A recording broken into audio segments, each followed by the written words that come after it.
May mga bagay talaga na kusang dumarating ng hindi inaasahan. Yung tipong tuwang-tuwa tayo ngayon, tapos kinabukasan masahol pa tayo sa binagyo.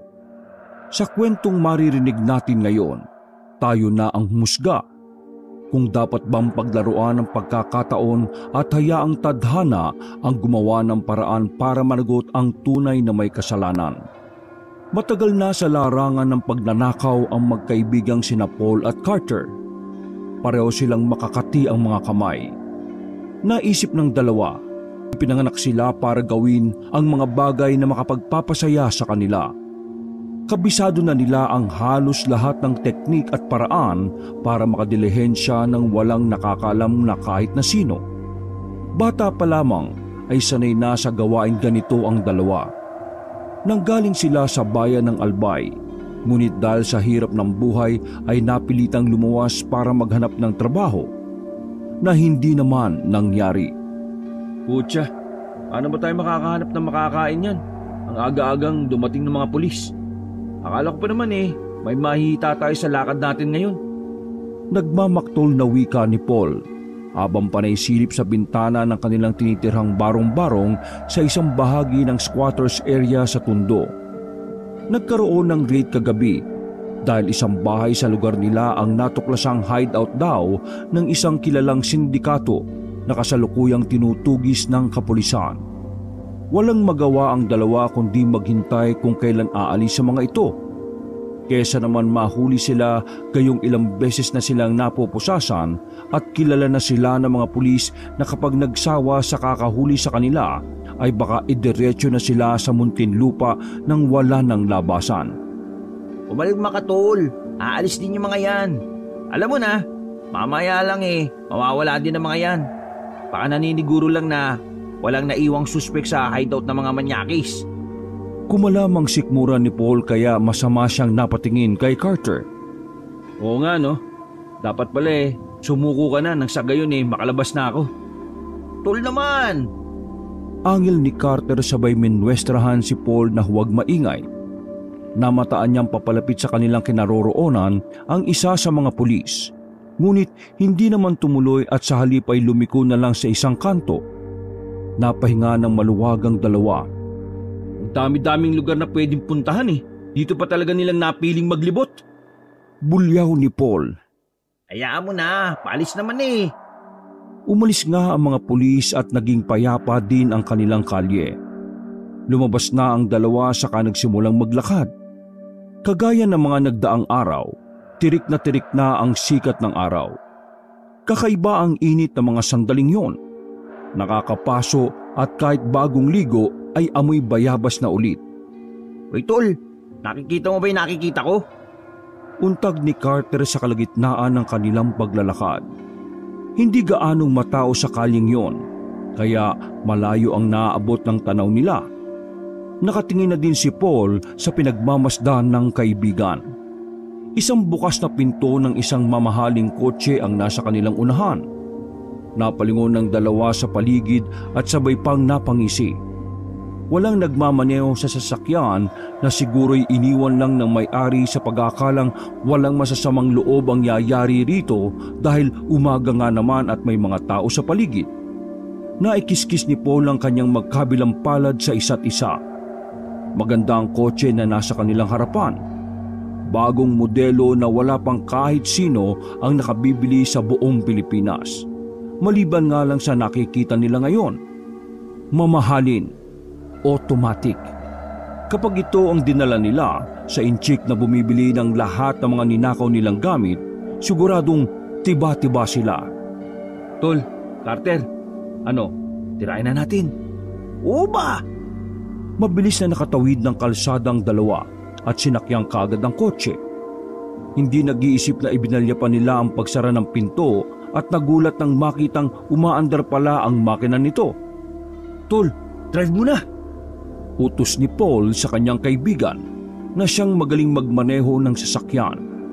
Hinawakan ni Carter ang manibela at ibinaba ang handbrakes nang magulantang silang dalawa. May automated voice ang nagsalita sa speakers ng kotse at ipinapaalam sa kanila na ang sasakyan ay automatic na magdadrive at nakalak na ang mga bintana ng kotse. Ang manibela at maging ang susian ay sinubukan nilang imaniobra, ngunit nakakagulat isiping hindi nila makontrol ang mga ito. Natatarantang binatukan ni Paul si Carter. Ano ba? Putya tol, tigilan mo na nga yung kakabatok mo sa akin. Natataranta na ako eh. Sinubukan pa nilang dalawa na buksan ang mga bintana at pinto. Sinipa ang windshield at binalya ang mga salamin, ngunit walang nangyari. Literal na nakulong sila sa loob ng kotse. Nang umusad ang sasakyan, ay wala nang nagawa ang dalawa kundi ang manginig sa labis na takot. Saan ba tayo dadali ng mukhang kangkong na sasakyan na ito? Tumigil ka na nga kakangawa mo, Carter. Sumasakit ang ulo ko sa iyo eh. Mamamatay na ba tayo? Aba, kung papunta tayo dyan, dapat mauna ka. Angil ni Paul at napasandal sa headrest ng upuan. Tanaw nila ang kalsadang tinatahak nila mula sa Alabang hanggang sa daanan nila ang Laguna, patungong Batangas. Malayo-layo na ang binabiyahe nila ngunit hindi makaramdam ng gutom sina Paul at Carter. Nag-aalala sila dahil malayo na ang nararating nila. Hindi alam ng dalawa kung hihinto pa ba ang sasakyan na lulan nila. Saan ba kasi tayo dadali ng halimaw na sasakyan na to? Inis na bulyaw ni Paul. Nangangalay na siya sa kakaupo at medyo nahihilo na rin. Ngunit sa tingin niya ay walang balak na huminto ang kotse.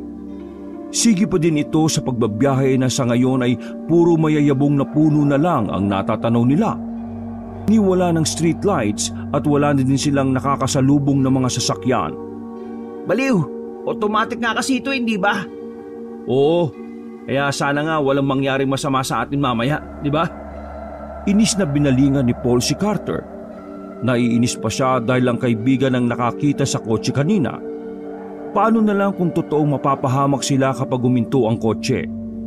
Nakapagtataka pang hindi man lang ito nauubusan ng gasolina.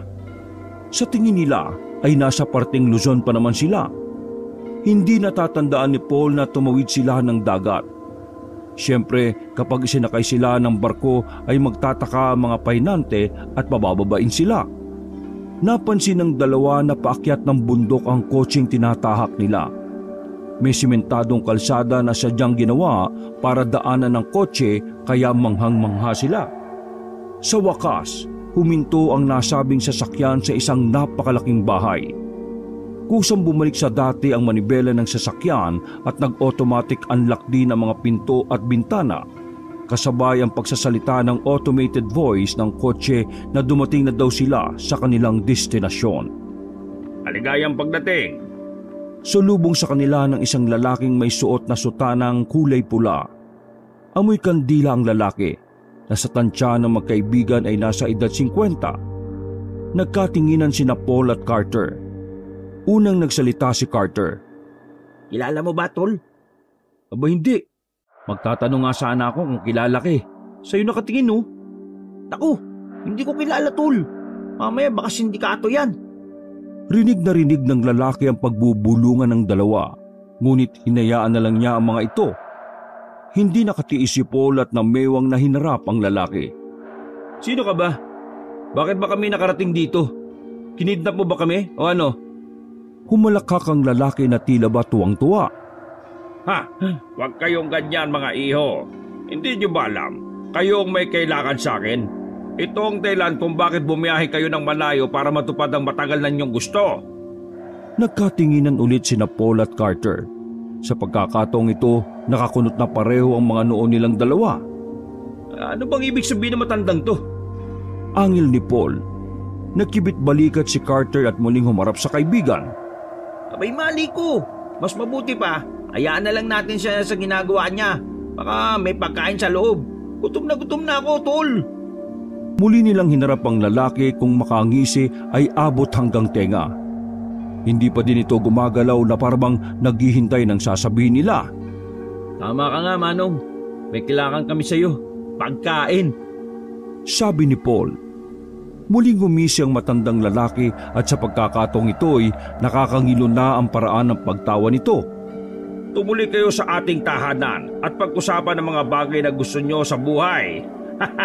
Tuloy! Walang nagawa ang dalawa at naglakad papasok sa loob ng malaking bahay.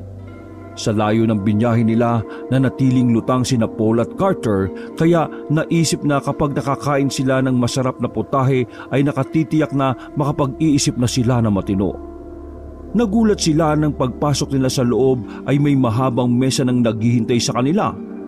Puno yun ng masasarap na pagkain kaya animoy mga patay gutom na dumulong sa mesa ang dalawa at nilantakan ang lahat ng pagkain naroroon. Habang kumakain, napansin ni Carter na pinagmamasdan lang sila ng matandang lalaki. Tila ba hindi nito ikinatutuwa ang ginawa nilang pag-atake sa mga putahe. Kahit hindi pa naman ito sinasabi. Napaayos siya ng upo at nahihiyang tumikhim. Ay, pasensya na po, Manong. Nagugutom na kasi kami sa haba ng biyahe namin eh. Nakalimutan ko na ang kagandang asal na dapat ginagawa bago kumain. Hindi makapaniwalang tumingin sa kanya si Paul na puno ang bibig. Halos hindi na magkanda-ugaga sa paghawak ng masasarap at malalaking parte ng karne sa magkabilang kamay. Abay, first time yan tol. Parang bumait ka yata bigla. Napakamot sa ulo si Carter. Hindi niya masabi sa kaibigan na kakaiba kung makatingin ng matandang lalaki. May kahawig ang paraan ng pagtitig nito sa kanila. Parang Kumain lang kayo ng kumain. Naintindihan ko na nagugutom kayo dahil sa tagal ng biyahe nyo. Huwag kayo mag-alala. May inihanda akong komportabling silid para sa inyong dalawa. Deklara ng matanda kaya napatingin sina Paul at Carter sa kanya. Sino ba, Manong? Bakit napakabait niyo naman sa amin? Anghel ka ba? Kahit puno pa ang bibig ay nagawa nitong sabihin ni Paul. Pwede mong sabihin yan. Sagot ng matanda. Humalakak si Paul. Imposible ang sinasabi ng matanda dahil sa panahon ngayon wala nang mabubuting tao. Lahat ay nagiging bulag na dahil sa maling pakikisama. Sus, alam ko, may kailangan sa amin. Bakit ba? Hindi mo na lang sabihin kung anong kailangan mo. Sabi ni Paul. Tahimik lang si Carter at nakikiramdam. Hindi niya alam kung bakit tila nakakaramdam siya ng matinding pagkailang habang nakaupo at nakaharap sa mga pagkaing nasa mesa. Umatras siya.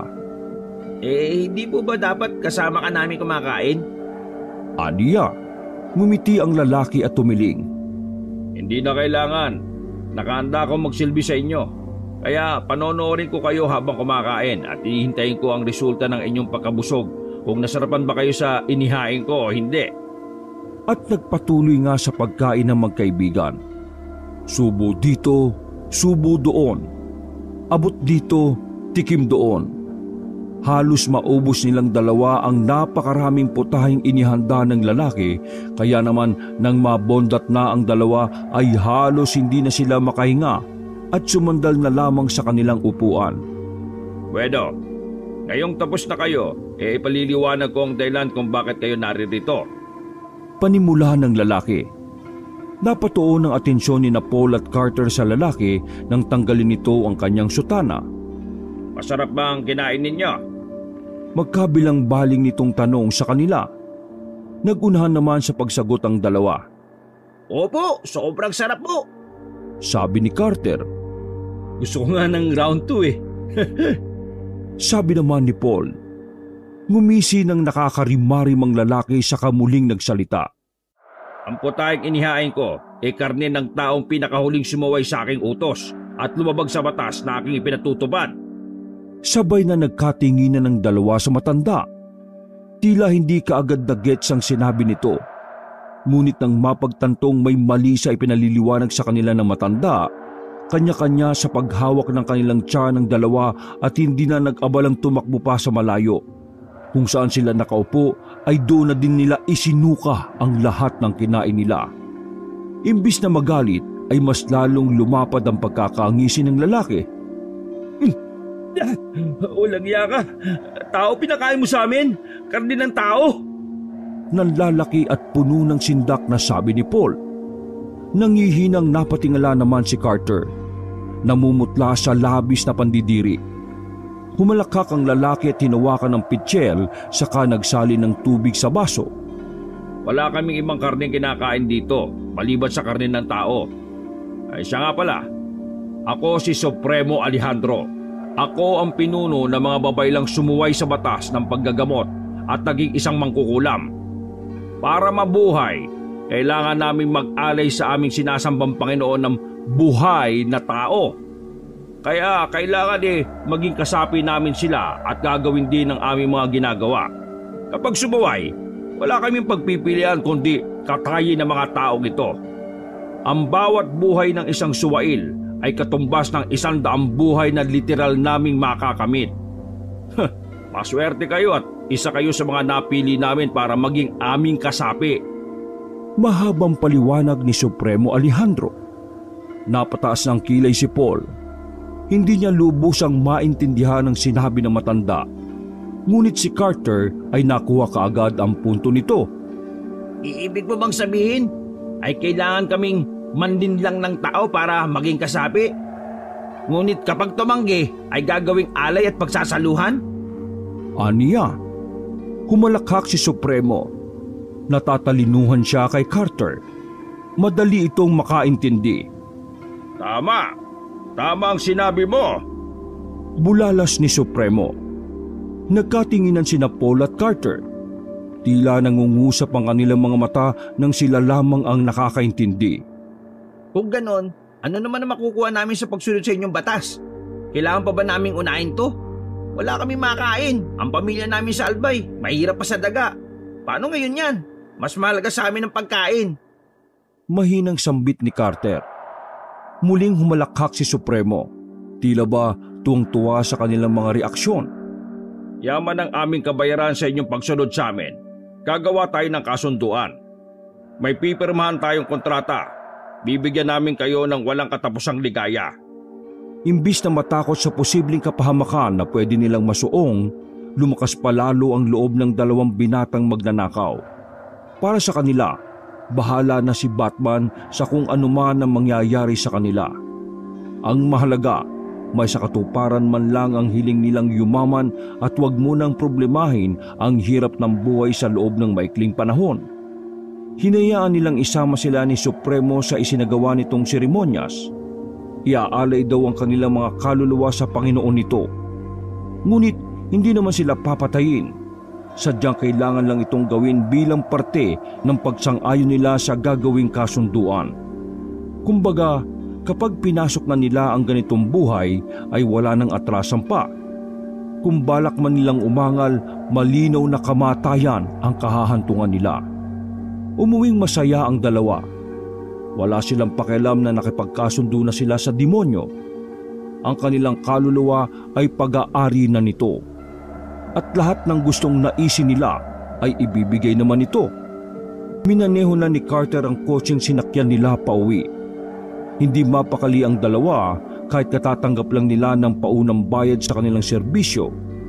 Hindi sila magkandamayaw sa paglilibot sa buong kamay nilaan sa kayang kanilang mamahaling kotse. Tol, kailangan natin mag-shopping tapos bumili tayo ng bahay. Sabi ni Paul. Oo nga, tapos sa subdivision tayo maghanap ng bahay, yung may swimming pool. Sige, tapos ibabayad na natin ang lahat ng babae magustuhan natin.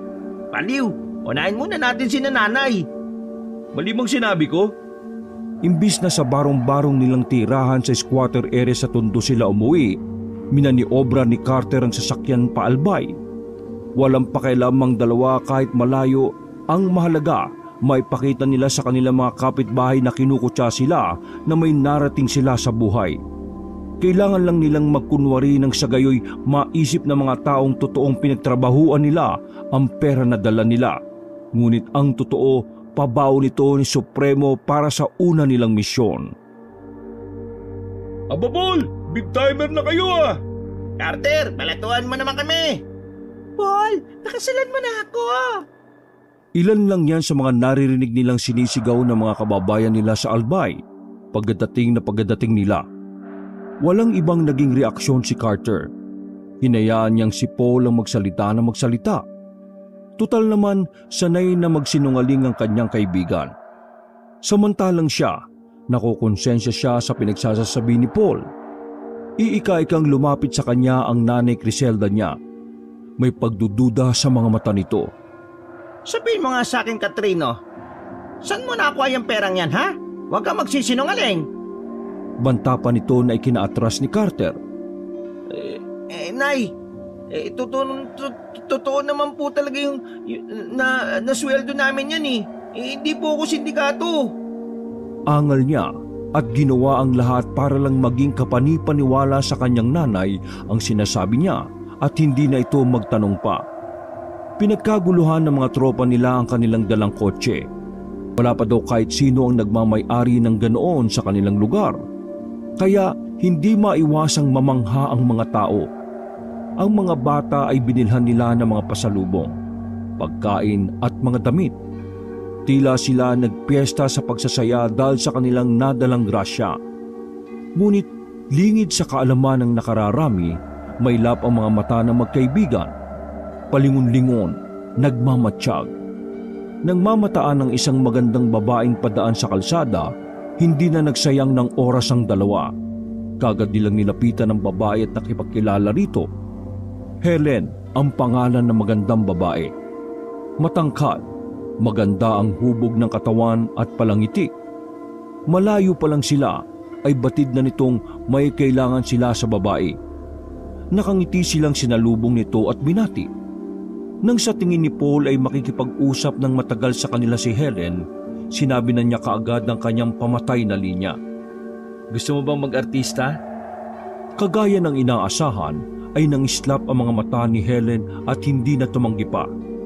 Oo naman. At nagkasundo sila kaagad sa pagkikita kung kailan, kung saan at kung magkano ang magiging talent fee ng dalaga. Dahil sa pagkasabi, maaga pa lang ay naghintay na si Helen sa kalsada kung saan siya susunduin ng magkaibigan. Planchado na nila ang mga gagawin. Makikita at dediretso na sa talent manager na tinutukoy ni Paul. Malaki daw ang talent fee. Kailangan lang maging masunurin siya sa mga utos at walang arte sa paggawa ng mga eksena.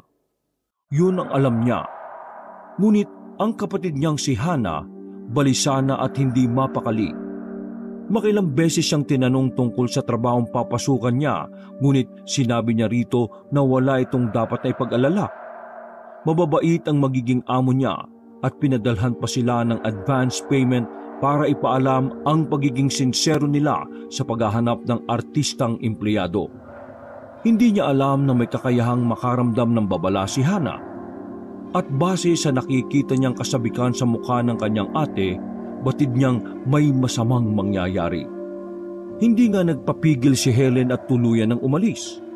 Napakarami nitong bilin na kung pwede daw bawas-bawasan na ni Hannah ang pagkakape. Huwag nang mag-alala at mag-iingat palagi. Nangako pa ang kapatid na kapag sumikat ito at naging maganda ang takbo ng kanyang career, si Hannah naman ang kanyang kukunin at papapasukin sa pag-aartista. Bandang 11:00 ng tanghali nang dumating sina Paul at Carter sa tagpuan. Nahalata kaagad nilang sabik ng sumama si Helen dahil mukhang ilang oras na itong naghihintay doon. Parehong napangisi ang dalawa. Ang pangako sa kanila ni Supremo, dodoble ng halaga ng perang ibibigay sa kanila oras na may madala silang alay para sa kanilang seremonyas. Isinakay nila ang dalaga at bumiyahe pabalik sa tahanan ni Supremo. Madaling araw na nang makarating sila. Madilim pa ang paligid. Walang ibang maririnig sa kanilang kinaroroonan maliban sa panggabing mga hayop na kaisipag humuni. Tingin ni Helen, tulog pa ang mga tao sa parting yon ng Pilipinas. Ang kaibahan lang ay ang tahanan ng talent manager na sinasabi sa kanya ni Paul at Carter. Maliwanag ang kabuuan ng bahay. Sa loob ay maririnig ang boses ng mga taong nagdarasal at mukhang may ginagawang seremonyas. Bago makapasok, sinalubong sila kaagad ng isang lalaking nagngangalang Alejandro. Ayon kay Paul, ito raw ang talent manager. Isa itong matipuno, ngunit matandang lalaking may suot na pulang sutana. Maniniwala na sana si Helen kung hindi lang bumukas ng malaki ang pinto at tumambad sa kanya ang nakahihindik na tagpong hindi niya akalaing masasaksihan sa buong buhay niya. May mga taong mahigit 100 ang nakasuot ng sutana habang nakaluhod at nagdarasal. Isa sa kanila ay nasa altar at may hawak na punyal. Samantalang ang bawat kanto ng haligi sa loob ay may nakataling mga tao.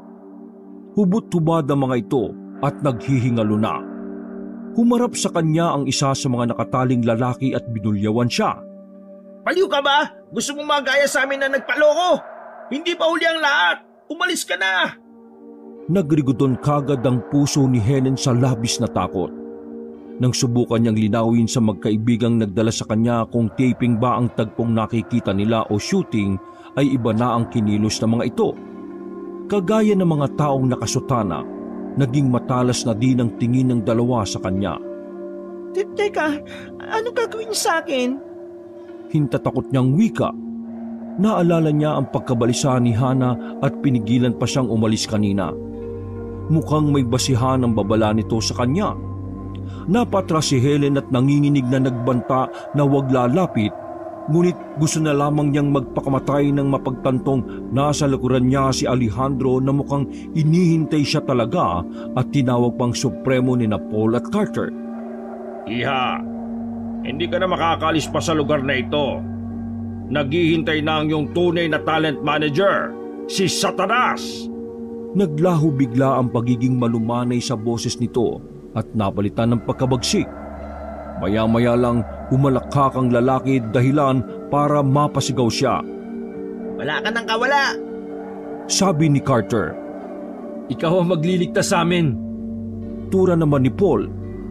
Naglandas kaagad ang masaganang luha sa mga mata ni Helen. Hindi niya alam kung ano ba ang mangyayari sa kanya, ngunit mas nanaig sa kanya ang takot sa alalahaning baka balisa na naman ngayon si Hana. Huwag ka naman laban pa, Iha.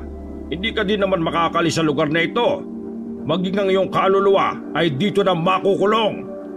At nagsalita na ng banyagang mga kataga si Supremo Alejandro. Sabay angat ng kanyang punyal sa ere. Nang masaksihan ni Helen kung paano yun kumislap, ay tuluyan na siyang napasigaw. Pinagtulungan siyang dakmain ni Paul at Carter. Si Supremo ay pinagsasasaksak ng walang pag-aalinlangan ang babae.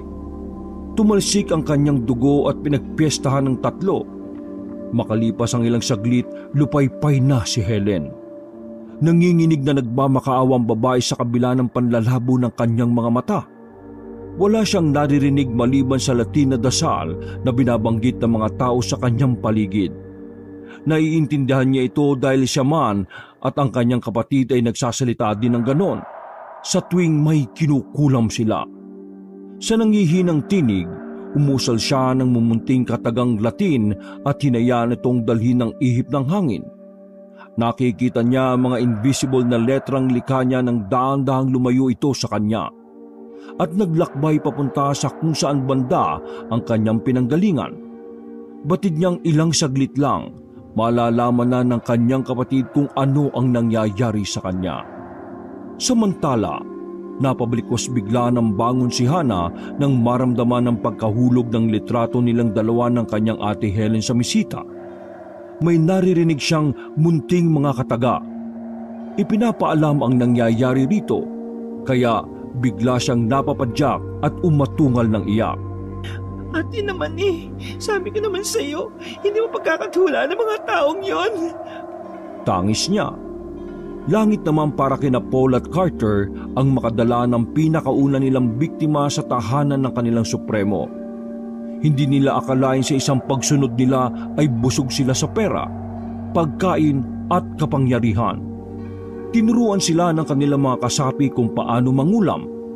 Binigyan sila ng mga kagamitan kagaya ng mga manikang luwad, makakapal na librong itim at mga larawan. Hinayaan silang kulamin ng mga kasamahan nilang mahihina at ipinagpatuloy ang pambibiktima para may maialay sa kanilang Panginoon. May 3 babae at 5 lalaki pa silang nadala sa Supremo. Inalay nila ang mga ito at pinagsaluhan. Natuto na silang lumantak ng tao kagaya ng ginagawa ng mga makalumang mangkukulam na pinag-aagawan pa ang puso para bumata. Sila Carter man ay limot na kung paano makonsensya. Mas nabulag sila sa ipinapakitang kabayran ni Supremo para gawin nila ang lahat ng klase ng pangingidnap para mahila sa tahanan ng matanda ang mga biktima. Nasaksihan nila ang pinakamasaklap na katapusan ng bawat isa sa mga ito, kaya naman alam nila kung gaano kalupit si Supremo sa mga taong suwail at lumalabag sa batas na ipinatutupad ng kanilang samahan. Naging maayos naman ang kanilang buhay simula noon. Naglaho na ang pagiging barumbado ng dalawa. May sarili ng bahay at tahanan. Nagsisimula na ding magdasal sa tahanan mismo ng Panginoon na may lalang sa lahat. Habang tumatagal, may mga bagay na napagtanto ang magkaibigan. May nakikita silang mga taong kahit gaano kahirap ay iginagapang pa din ng sarili para makaraos. May mga tao na kahit nangungutang dahil sa kagipitan at kinukutsa na ngunit nakakahanap pa din ng pagkakataon para makabayad. Naalala nila ang kanilang mga magulang na halos igapang sila sa kahirapan para lang matustusan ang kanilang pangangailangan. Nang araw na yon, nasaksihan ni Paul at Carter ang katiwasayang nararamdaman ng bawat pamilyang namamasyal sa parke. Paul, nagsisisi ka ba? Ha? Saan? Sa mga ginawa natin, sa mga paraan para magkapera tayo ng mabilisan. Humalakhak si Paul. Batid din naman niya sa kanilang dalawa ay si Carter talaga ang malambot ang puso. May mga panahon na naiisip ko kawawa yung mga taong kinitla natin ng buhay. Malay ba naman natin kung may mga anak o magulang pa silang naghihintay sa kanila. Pero pre, naging masaklap sa atin ng pagkakataon. Wala tayong ibang mapagpipilian, alam mo yan. Bakit ba? Tinatablang ka na ba? Napakamot ng ulo si Carter. Naisip ko lang kasi, paano kapag sa pamilya natin nangyari ang ganito? Paano pala kapag ang mga magulang natin ang nakaranas ng ginagawa ni na Supremo? Sa tingin mo ba matutuwa tayo? Napaisip si Paul. May punto ang kanyang kaibigan. Siya man ay naisip na din ng bagay na yon. Ngunit takot ang pumipigil sa kanya para huwag nang ituloy ang pagiging suwail. Alam nila ang mangyayari sa kanila oras na lumabag sila ng kahit kaunti man lang sa kanilang batas. Paul, kung lasunin na lang kaya natin si Supremo nang magantihan natin siya sa mga ginawa niya dun sa mga dinala nating biktima. Ano? Baliw ka ba? Sa tingin mo, hindi niya yung malalaman? Kung kulamin na lang kaya natin siya. Ewan ko sa'yo, Carter. May magandang buhay na tayo. Tapos ipapahamak mo pa yung sarili mo? Nakukonsensya na kasi ako eh. Parang habang tumatagal, hindi ko na kayang gawin yung ipinagagawa niya sa atin. Hindi na nakasagot si Paul. Mahal niya ang kaibigan ngunit hindi niya naman magawang kontrahin ang sinabi nito. Para sa kanya, mas maiging manahimik na lang siya para makaisip ng susunod na hakbang. Mas pinili na lamang niyang tumayo ng gayon ay sumunod sa kanya ang kanyang kaibigan. Nagkasundo silang uuwi ng Albay para dalawin ang kanilang pamilya at hatiran na rin ng pera para sa sisimulang pagtatanim ng mga ito sa bukid. Ilang oras din ang kanilang binyahe hanggang sa makarating sila sa kani-kanilang mga tahanan. Kung noong mga nakaraang buwan ay yari lamang sa pawid at kawayan ng tahanan ni Paul, ngayon ay mapaghahalatang asinsado na ang lalaki. May mga kotse din siyang nakaparada sa garahe ng isang 3 palapag na bahay. Ang kanyang inay ay nakabis donya at sinusunda ng paypay ng katulong. Si Paul naman, umuwi sa kanilang tahanan na kung ano ang itsura nito noon ay gayon din ngayon. Noong mag-iwan siya ng pera ay hindi ito tinanggap ng kanyang inay. Sa halip ay inutusan siyang isoli ito kung saan nila kinuha. Sabi pa ng kanyang inay, Kilala kita, Katrina. Alam kong magnanakaw ka. Kaya mas mabuti pang isoli mo yan at wala akong pakialam kung gumapang man tayo sa hirap. Ang sa atin ay atin. Huwag mong nanakawin ang halagang hindi naman talaga para sa'yo. Tungayaw nito. Napayuko na lamang ang lalaki. Namimiss na niya ang kalambingan ng kanyang ina. Nung hindi pa siya umaalis ng bahay, naging masungit lang naman ito sa kanya nang mabalitaang ninakawan nila ni Paul ang isang malaking bahay sa may gulod. Mula noon, itinakwil na siya ng kanyang ina. Lumabas siya ng bahay at kinapa ang tumutunog niyang cellphone. Tinitigan ang aparato at nakita ang nakarehistrong pangalan ni Paul, kaya sinagot niya kaagad ito. Tol, pumarito ka na sa bahay. May naghahanap sa atin. Mag-a-apply daw ng artista eh. Wika ni Paul. Tumangutango naman si Carter at hindi na nag-aksaya ng panahon. Nasa mga oras na yun ay wala pa ding pinagbago ng trato sa kanya. Malapit na ang tahanan ni Paul sa kanila kaya mabilis siyang nakarating. Naabutan niya ang kaibigan na may kausap na babaeng pamilyar sa kanyang mukha. Nang magkatitigan sila, saglit siyang napatanga. Kahawig ni Helen ng babae na nagpakilala bilang si Hana. Gusto niyang tanggihan ang gusto nitong mag-apply ngunit nasilaw na naman siya sa kayamanan ni Paul.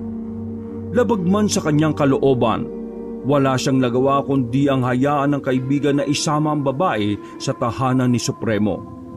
Ipinangako niya na yun na ang huli.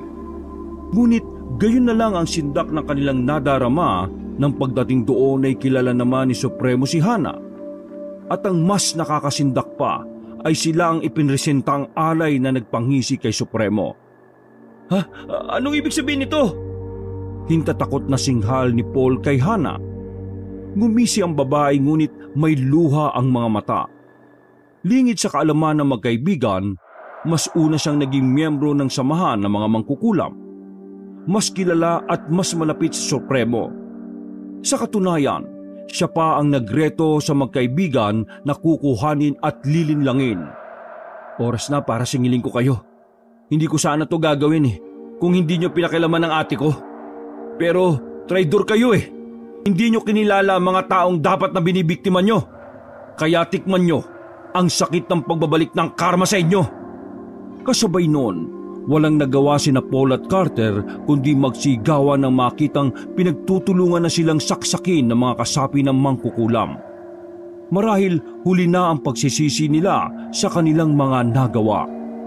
Kahit si Supremo ay walang nagawa kundi hayaan ng kanyang mga kasapi na parusahan at lantakan ang magkaibigan.